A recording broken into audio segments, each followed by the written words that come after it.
My name is Lena. I am 28 years old. I was 7. My life changed forever. It was a rainy day. My parents and I were in the car. We were driving home after visiting Grandma. The roads were wet. The rain was heavy. I sat in the back seat, holding my stuffed bear. I remember the sound of the thunder. I remember my mom turning to smile at me. And then everything went dark. When I woke up, I was in a hospital bed. My arm was broken. My head hurt. A nurse was sitting beside me. She looked kind. Her voice was soft. "Hi, sweet girl," she said. "Your name is Lena, right?" I nodded slowly. She held my hand. "I'm sorry, Lena.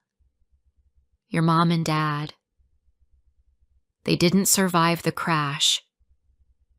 I didn't understand at first. I waited for them to walk into the room. I thought maybe it was a mistake, but they never came.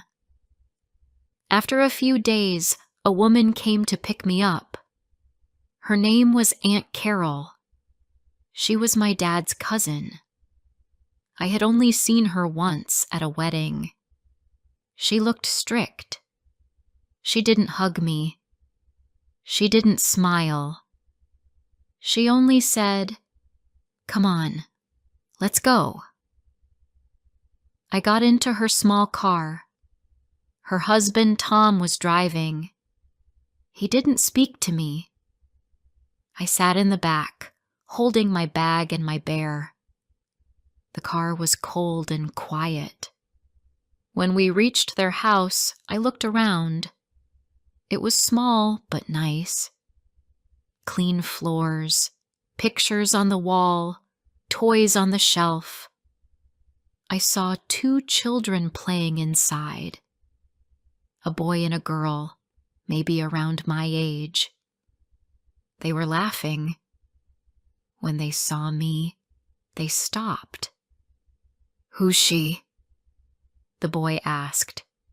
"She's staying with us now," Aunt Carol said. "Go inside." That night, I didn't sleep in a bedroom. Aunt Carol gave me a thin mat and a small blanket. "You'll sleep here," she said. It was the kitchen floor, next to the stove. I looked at her. "Can I sleep in the room with them?" She shook her head. "No, this is fine. You'll be safe here." She turned off the light and left. I lay down. The floor was hard. I hugged my bear and cried quietly. Nobody heard me. From that day, I became the other child in the house. I wasn't treated like family. I wasn't treated with love. In the mornings, I ate what was left on their plates. Sometimes cold rice, sometimes just bread crust. My cousins had eggs, pancakes, and warm milk. I had water and silence. At school, I was quiet. I didn't talk much. I didn't have pretty clothes like the other girls. My shoes were old. My books were second-hand. I tried to smile, but it was hard. One afternoon, I sat alone on the playground. I watched the other kids play. Then someone sat next to me. "Hi, sweetheart," she said. I looked up. It was the school janitor. Her name was Rosa. She had short gray hair and a soft voice.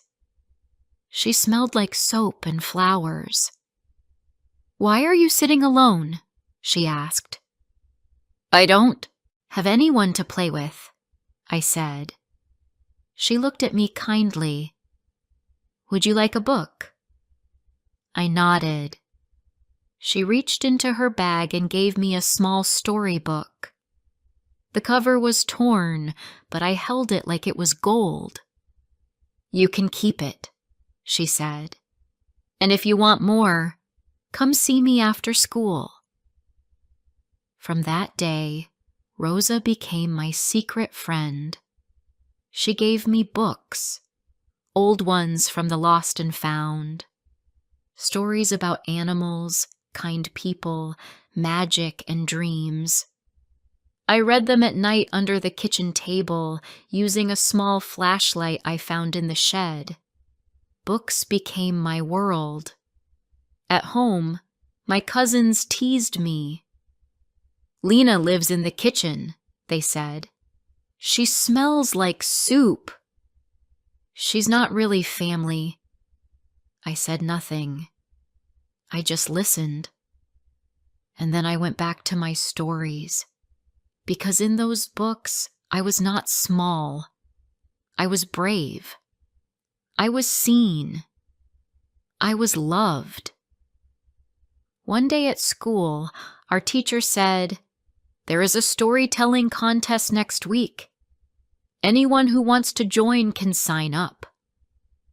I thought about it all day. That night, I wrote my story under the table. It was about a girl who could talk to birds. She was lonely, but the birds gave her hope. I wrote it with an old pencil on paper I found in the recycling bin. When I showed it to my teacher, she smiled. "This is beautiful, Lena." I didn't tell anyone at home. I knew they wouldn't care. The day of the contest came. I stood in front of the class, holding my paper. My hands shook. But when I started reading, something happened. Everyone was quiet. They listened. Even the loud boys stopped talking. My voice got stronger. After I finished, the teacher clapped. "Lena," she said, "you win." I couldn't believe it. Rosa gave me a big hug after school. "I knew you had a gift," she whispered. But at home, nobody said anything. Aunt Carol didn't ask. My cousins rolled their eyes. "She thinks she's special now," the girl said.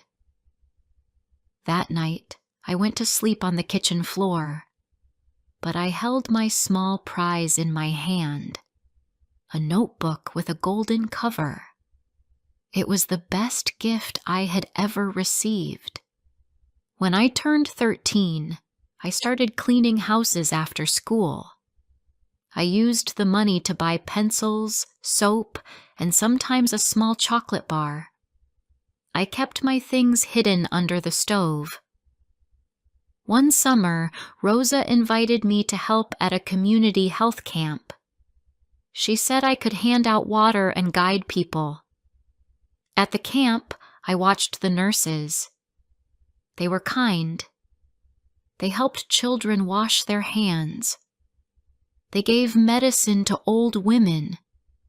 They smiled even when they were tired. That day, I felt something in my heart. A small voice said, "This is what you should do. Help others. Be kind. Make someone feel seen." I didn't tell anyone. I kept my dream inside. But from that day, I knew. Before I share the rest of my story, I need to know, where are you listening from? Knowing someone hears me, understands me, gives me strength. After that summer at the health camp, something changed in me. I still slept on the kitchen floor. I still ate leftovers. My cousins still mocked me. But I had a dream now. I wanted to help children. I wanted to be someone who cared, the way no one had cared for me. At school, I worked harder. I always finished my homework. I read books in the library during lunch. I cleaned neighbors' houses after school to buy pens, notebooks, and small things like toothpaste and soap. Sometimes I passed by the big houses where rich families lived. I looked through the windows and saw happy children with warm food and soft beds. My chest felt heavy, but I never let myself cry. Instead, I whispered to myself, one day, I will have my own home. One day, I will feel safe. One evening, I came home after helping a neighbor clean her garden. I was tired and dusty. My hands were scratched. My shirt had a small tear. I opened the door. My cousins were sitting on the couch, watching cartoons. Aunt Carol looked up. "You're late," she said. "Go wash the dishes." I walked to the sink. My feet hurt. My back hurt. But I said nothing. I washed every plate, spoon, and glass. When I finished, I sat quietly on the floor beside the stove. I opened one of my books and started reading. Then suddenly, my cousin came into the kitchen. She was holding my school notebook. "Looking for this?" she asked, smirking.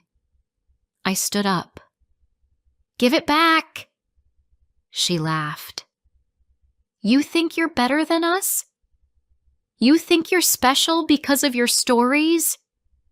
Please," I said, trying to take it from her.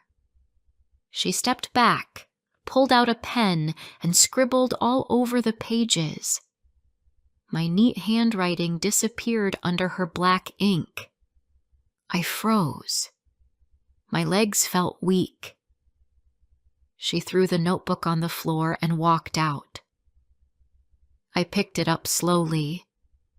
My story was ruined. My homework was ruined. I pressed the notebook to my chest and sat back down. I didn't cry.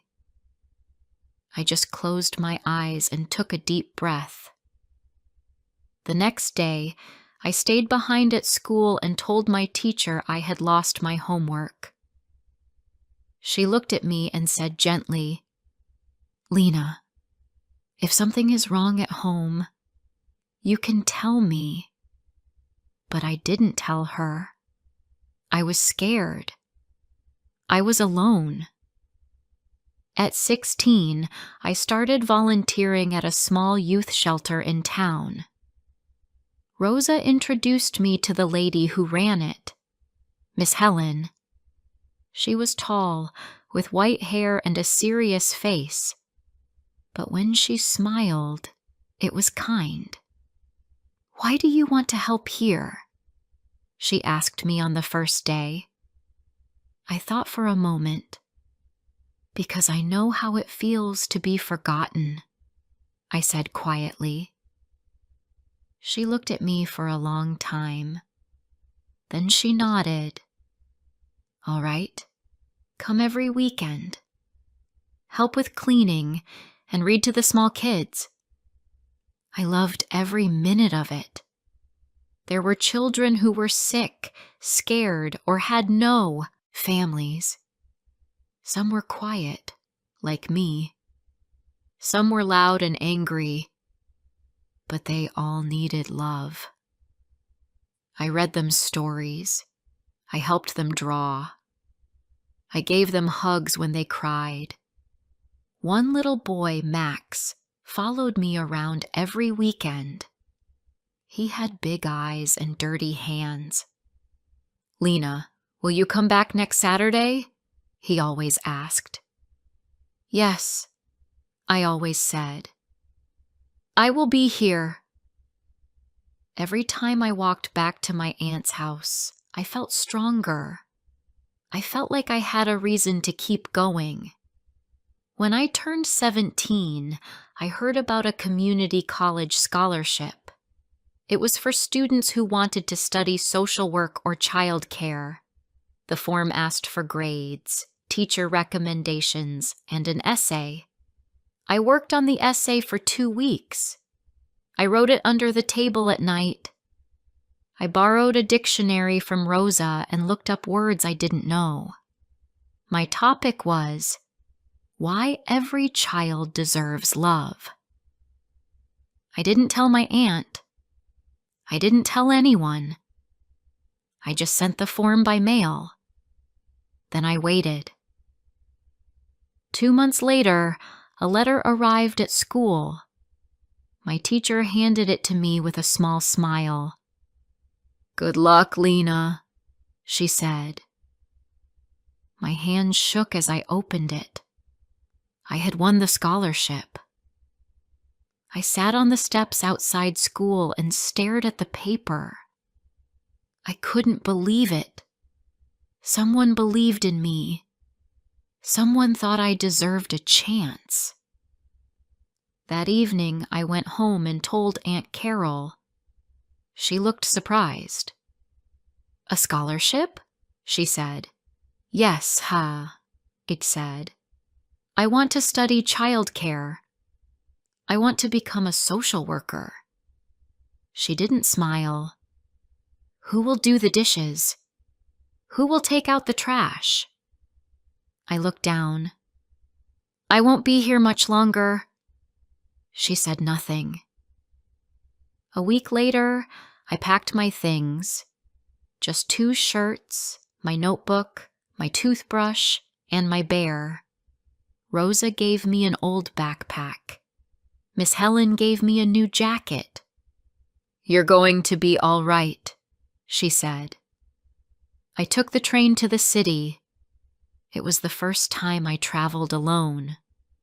I looked out the window and whispered, "Thank you." The city was loud and busy. I stayed in a student hostel. I shared a room with 3 other girls.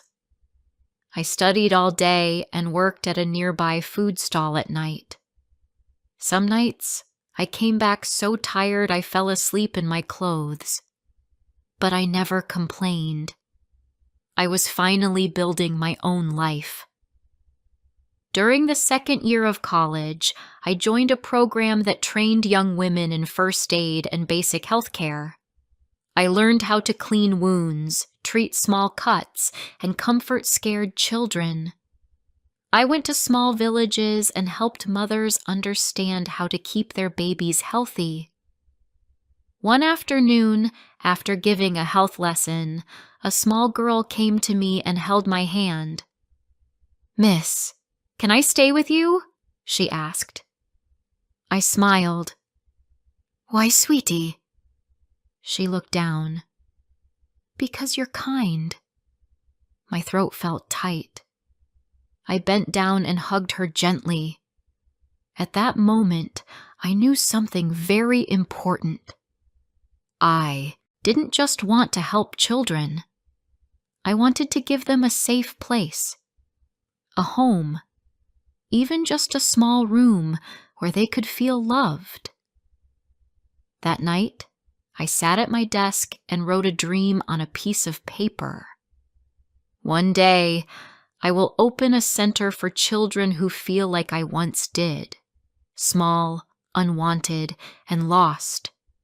I will show them they matter. I folded the paper and put it in my old bear's pocket. My dream was now real.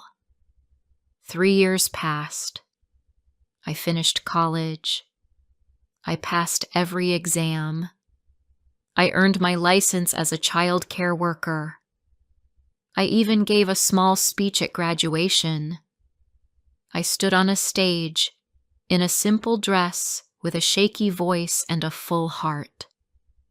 "My name is Lena," I said. "I didn't grow up with much, but I always believed that love can heal. And now, I want to give that love to others." After graduation, I found a job with a small organization that helped children in poor areas. We gave food, lessons, and health help. I traveled to villages and towns. I visited schools and shelters. I worked with teachers and nurses. I felt proud, but something inside me still whispered, "This isn't enough." I remembered Max. I remembered the little girl who asked to stay with me. I remembered the child I once was, small, silent, sleeping near a stove. So one day, I sat down and wrote a plan. I called it the Little Lighthouse. It would be a small place, just 2 rooms, one for sleeping, one for learning and playing.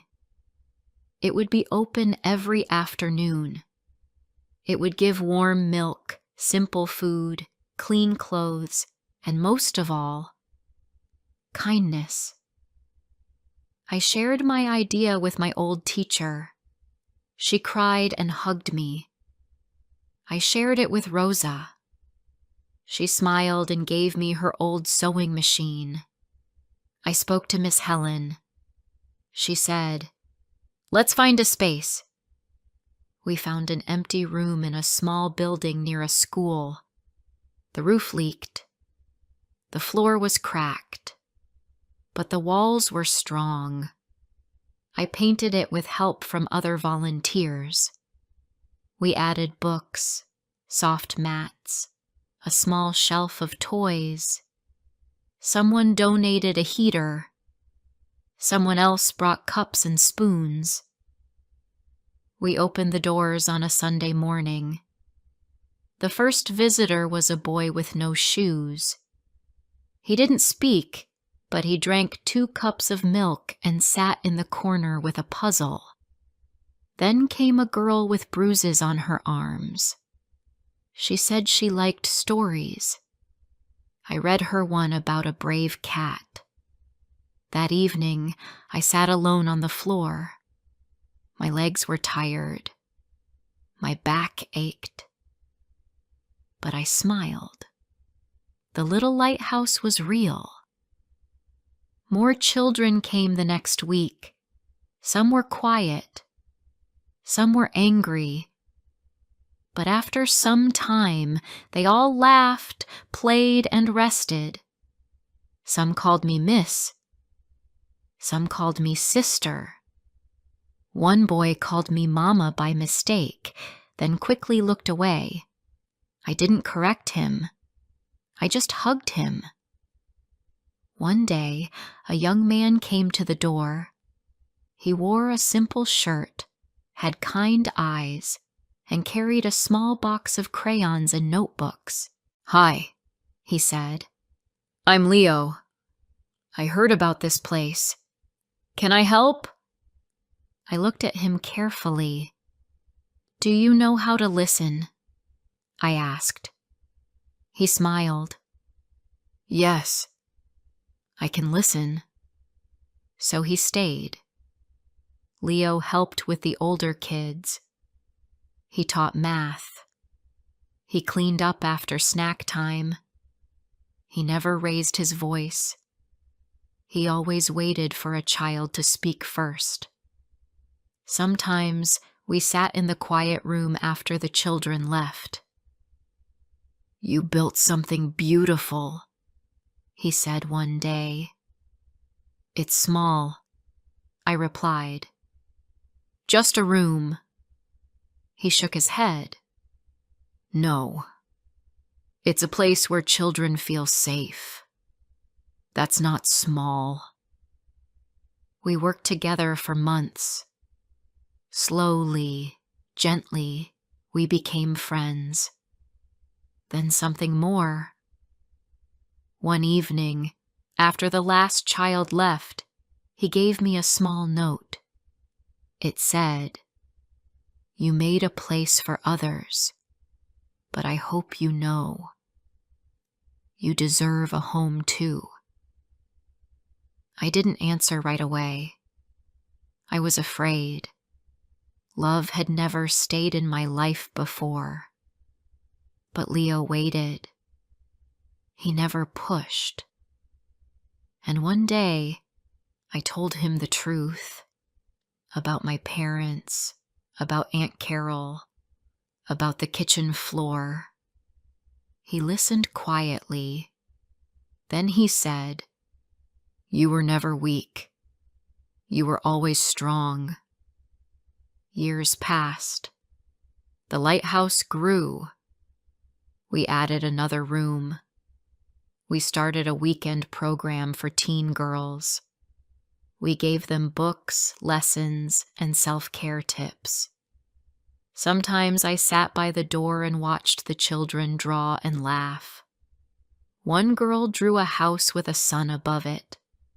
She wrote "home" on the roof. She gave it to me. "For you," she said, "because this place is my safe place." I looked at the paper for a long time. Later, I put it on the wall. One night, Leo and I walked by the river near town. The sky was dark blue. The air was quiet. He stopped and looked at me. "Lena," he said, "you were always looking for home. I know that. But maybe now you can let someone be yours." I didn't say anything at first. I just took his hand. That was my answer. I still visit Rosa sometimes. She's older now. Her hands shake, but her smile is the same. "You made it," she says every time. "No," I tell her. "We made it. You were my first light. When I was 7, I lost everything. When I was 17, I chose to dream. And now, at 28, I give children what I once needed. Not money, not fancy clothes, but something more powerful. A voice that says, "You matter." A hand that says, "I see you." A room that says, "You are home." We all go through hard times, but stories like this can help us feel seen. Thank you for watching, and come back for more real moments. My name is Emma. I came back to the cabin after 10 years. The road was quiet. The sky was gray. I saw the lake from the hill. It looked the same. The water was still and cold. The trees moved slowly in the wind. I felt something in my chest. I was not sure if it was pain or fear. This place was full of old memories. I was not sure if I was ready to remember them. The small red cabin stood near the lake. I walked slowly to the door. I looked at the steps. I saw the flower pot we bought together. It was empty now. I put the key in the door. My hands were shaking. I opened the door and stepped inside. It smelled like wood and dust. The room was quiet. I saw the couch, the table, and the small kitchen. Everything looked the same. I saw the gray mug on the shelf. It was still here. I touched it gently. It used to be his favorite mug. I put down my bag and sat on the couch. I looked at the table. There was a small brown journal. It had my name on it. I picked it up. I opened the first page. I saw my own handwriting. I had written this long ago. The first page said, July 4th. Matthew made breakfast. Toast and eggs. He forgot the salt. I did not mind. He kissed me and smiled. It was a good morning. I turned the page. My heart felt heavy. The words were simple, but full of love. I had forgotten these small things. Another page said, July 10th. We walked near the lake. He picked flowers for me. He said he liked my smile.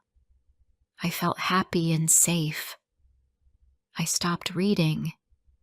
My eyes were full of tears. These days felt far away now. I wanted to go back to that time, but I couldn't. Matthew and I came to this cabin every summer.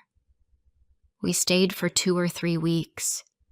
We cooked, we walked, we talked, we laughed together. We watched the stars at night. We felt close here. There was no phone, no noise, no people. It was just us. I loved those summers. I loved him. But one day, it all stopped. He left without a word. He did not call. He did not write. I waited. I cried. I asked myself, why? But no answer came. After some time, I tried to move on. I changed cities. I started a new job. But something stayed broken inside me. Last week, I got a message. It was from a woman named Claire. She said she was Matthew's cousin. She found my name on a box in the cabin. She also found a key. She asked if I wanted them. I said yes. Now I was here again, reading my own words and feeling the pain again. Suddenly, I heard a sound outside. A car stopped near the trees. I stood up and looked through the window. I saw a man get out. My heart stopped. It was him. It was Matthew. He looked older now. His hair was shorter. His face looked different, but I knew it was him. He walked toward the cabin. He had a paper bag in his hand. I opened the door. I stepped outside. Hi, I said. He looked at me. His eyes were calm, but he looked confused. Hi, he said. I waited for something more, but he said nothing else. Do you remember me? I asked. He looked at me again. I'm sorry, he said. Should I know you? My hands felt cold. It's me, I said. Emma. We stayed here together years ago. He looked at the cabin, then back at me. I used to come here with my family, he said, but I don't think we met. I tried to smile, but I felt pain inside. We came here every summer, I said. Just you and me. We were in love. He stepped back a little. I don't remember that, he said. Maybe you have the wrong person. My heart hurt. I found my old journal here.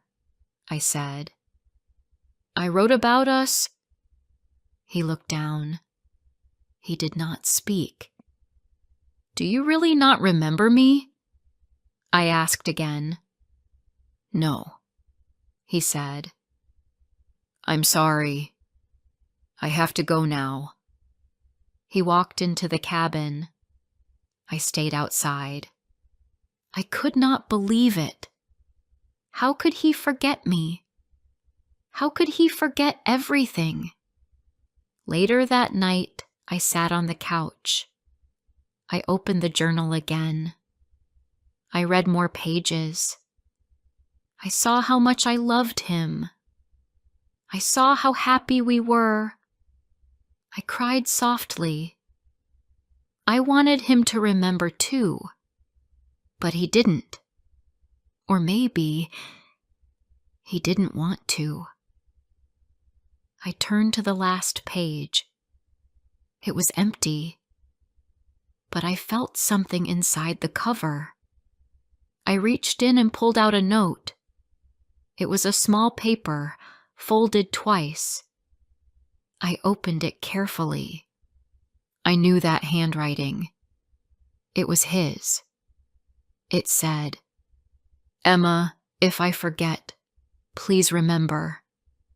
You gave me peace, but it was too heavy. I could not carry it. I am sorry. Matthew. I read the note again and again. My hands were shaking. My eyes were full of tears. What did he mean? Did he leave because he was tired? Did he forget because it hurt too much? I looked at the couch. I remembered how we sat there together. I remembered his smile, his laugh, the way he looked at me when he was happy. I touched the journal. I held it close to my heart. He forgot me on purpose. I knew that now. But I still remembered him, and that memory still lived inside me. Before I share the rest of my story, I need to know, where are you listening from? Knowing someone hears me, understands me, gives me strength. The next morning, I woke up early. The room was quiet. The sky outside was still dark. I sat on the bed for some time. I looked at the journal in my hand. I did not sleep well. My mind was full of thoughts. I kept thinking about Matthew. He said he did not remember me, but I knew he was lying. Or maybe he just did not want to remember. I opened the journal again. I read a page I had not seen before. It said, July 16th. Matthew sat by the lake. He looked sad. I asked him what was wrong. He said he did not know, but I saw it in his eyes. He was scared. I read it 2 more times. I tried to feel what I felt that day. I could not believe he forgot this. I heard a sound from the kitchen. It was quiet, but I knew it was him. I got up and walked to the door. I saw Matthew making tea. He looked calm. He looked like a man who was not hiding anything, but I knew he was. He turned around and saw me. Good morning, he said. I looked at him but said nothing. He picked up a second cup and gave it to me. It's green tea. You used to like it, he said. I looked at the cup. I held it in my hand. I still do, I said. We sat at the small table. The tea was warm. The air was cold. The lake was still outside the window. I stayed up late, he said. I found a picture of us. I looked at him. You said you didn't remember me, I said. Now you found a photo? He looked down. He did not answer. Then he said, I remember something. Not a lot. Just your smile and your voice. But the rest is gone. I wanted to believe him, but I couldn't. Why did you leave? I asked. Why did you never come back? He didn't speak at first. Then he said, I was not okay. My life changed. I lost my job. My dad got sick. I was tired all the time. I didn't want to talk to anyone. I didn't want to feel anything. I looked at him. You didn't want to feel love? I asked. You didn't want me? He looked at me again. I did want you, he said. But I was afraid. I thought you would leave me, so I left first. My hands felt cold. I held the cup tighter. You left me with no words, no goodbye, just silence, I said. Matthew stood up and walked to the window. I came back here last year, he said.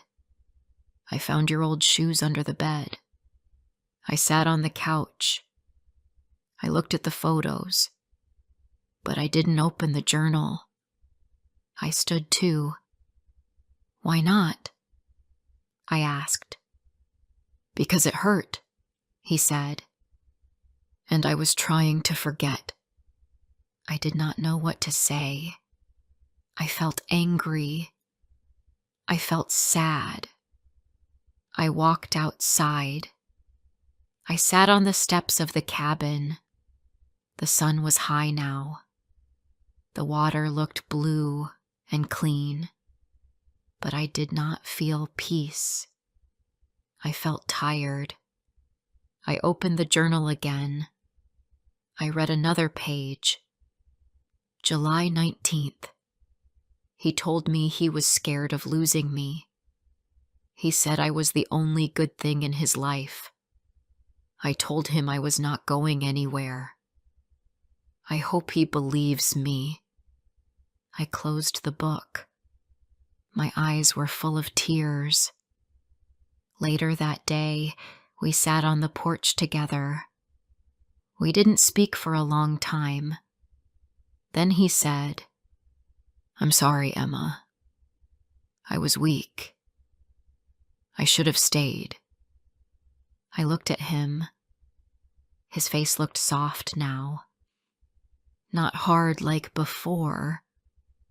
I don't know if I can forgive you, I said, but I want to understand. He picked up a small rock and threw it into the lake. You don't have to forgive me, he said. I just wanted to see you again. I wanted to know if you were okay. I looked at the sky. I was not okay, I said. But I am trying. The next morning we walked near the water. It was cold but nice. The trees moved in the wind. He showed me a spot under a tree. There were letters on the tree bark. E+M, it said. I touched the letters. I remember this, I said. You carved it after we watched the stars. He smiled. You always loved the stars, he said. We sat on the grass. He looked at the lake. I used to think this place was magic, he said. But now I just see the past. I looked at him. The past is not bad, I said, but we can't stay in it forever. He nodded. That night I made soup. We ate together at the table. It felt like the old days, but it was not the same. We were not the same people. I looked at him. He looked tired, but he also looked peaceful. He smiled at me. "Thank you for coming back," he said. I smiled back. "I needed to," I said. After dinner, I opened the journal one last time. I found a blank page.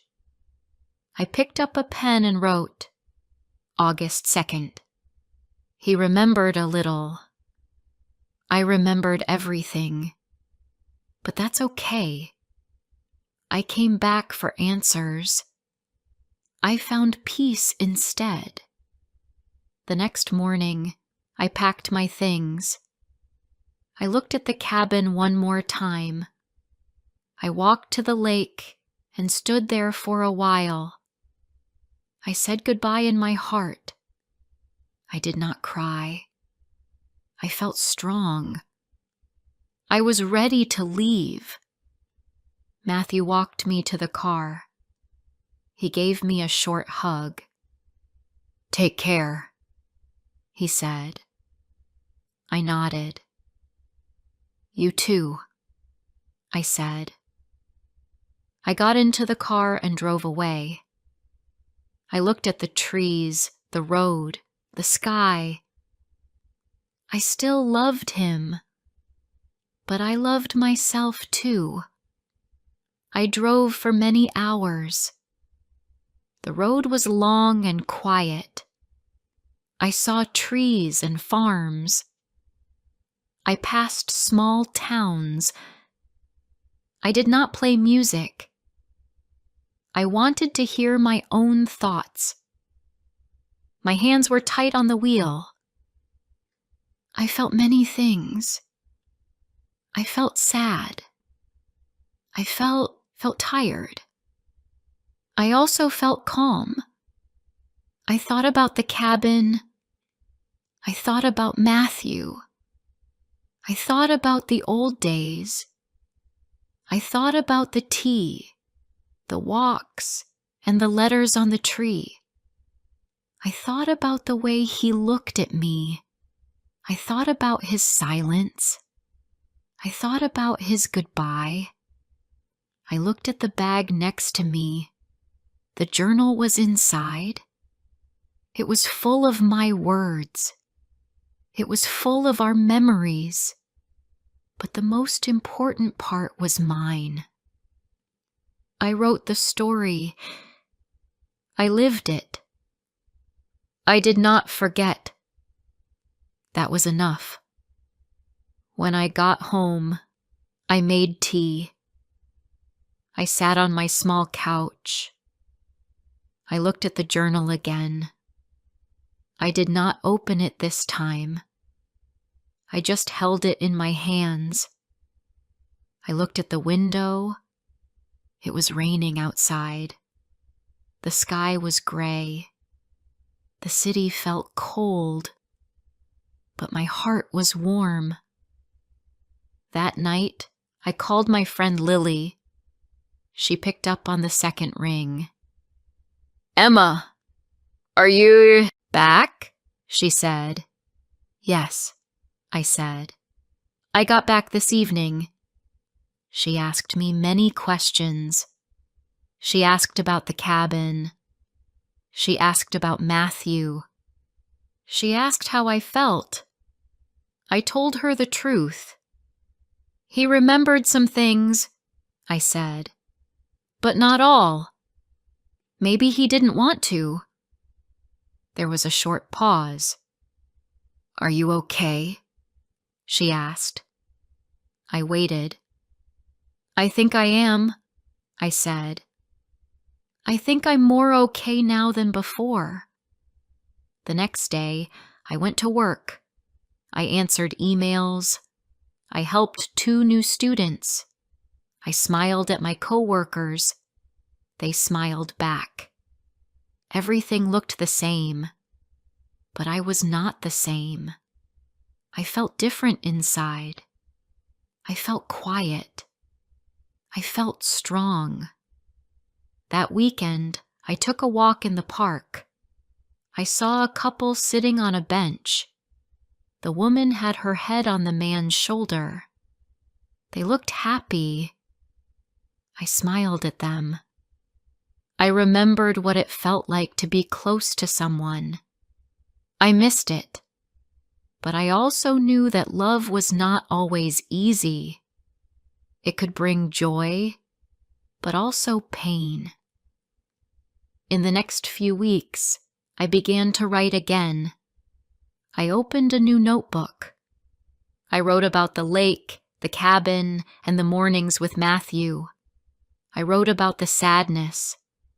I wrote about the goodbye. I also wrote about the feeling I had when I left. That feeling was peace. One evening, I sat by the window again. The streetlights were on. The city was quiet. I opened the journal for the last time. I read one page from the end. It said, July 22nd.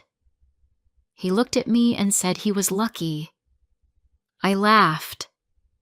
I told him I was the lucky one. I closed the journal and put it back in the box. I placed the box in my closet. I didn't want to throw it away, but I didn't want to read it again. It was part of my past. It helped me remember who I was. But now I wanted to look forward. One Saturday morning, I went to the bookstore. I saw a man looking at the same shelf. He picked up a book I liked. He smiled at me. I smiled back. We talked about books. We talked about music. His name was Daniel. He was kind. He asked if I wanted to get coffee. I said yes. We sat in a small cafe. He told me about his work. He told me about his dog. I laughed at his stories. I felt happy. It was simple, but nice. I did not tell him about Matthew. I did not tell him about the cabin. It was not the right time. It was not needed. Daniel asked if we could meet again. I said yes. I didn't know where this would go. I didn't think about love. I just wanted to feel something new. I wanted to smile more. I wanted to see the world in a soft way again. Weeks passed. We met again. We walked in the park. We went to a small concert. We ate pizza and talked for hours. He asked me questions, but he never pushed. He listened. He made me feel safe. I started to feel more open. I started to enjoy little things again. One day Daniel asked, "What is something you are proud of?" I thought for a moment. Then I said, "I went back to a place that once hurt me. I faced it, and I left stronger." He smiled and said, "That sounds brave." I smiled too. I didn't think about Matthew much now. Sometimes I remembered the lake. I remembered the soft air. I remembered his voice. But it didn't hurt like before. It felt like a photo in a box. I could look at it, but I didn't need to hold it anymore. One night, I took out the box again. I opened it slowly. I saw the journal. I saw the small note from Matthew, the one that said, "If I forget, please remember." I touched it for a moment, then I put it back. I didn't need to read it. I didn't need to cry. I was okay. Daniel and I went on a trip that spring. We visited a small town by the hills. We stayed in a quiet house near a river. The air was fresh. The nights were cool. It felt like peace. It felt like a new beginning. We talked about books and dreams. I didn't think about the past. I wrote in my notebook again. I didn't write about sadness. I wrote about trees, about music, about warm hands and soft smiles. I wrote about the sound of birds and the smell of tea. I wrote about new feelings and quiet joy. One morning, I wrote something that made me stop and smile. It said, "He forgot me, but I did not forget myself. I chose to remember, and now I choose to live." I closed the notebook. I went outside. The sun was warm. The world looked open again. I did not know what the future would bring, but I knew one thing. I was not waiting for the past. I was walking forward. I had loved deeply. I had lost. But I also found something. I found strength. I found peace. And I found myself. We all go through hard times, but stories like this can help us feel seen. Thank you for watching, and come back for more real moments.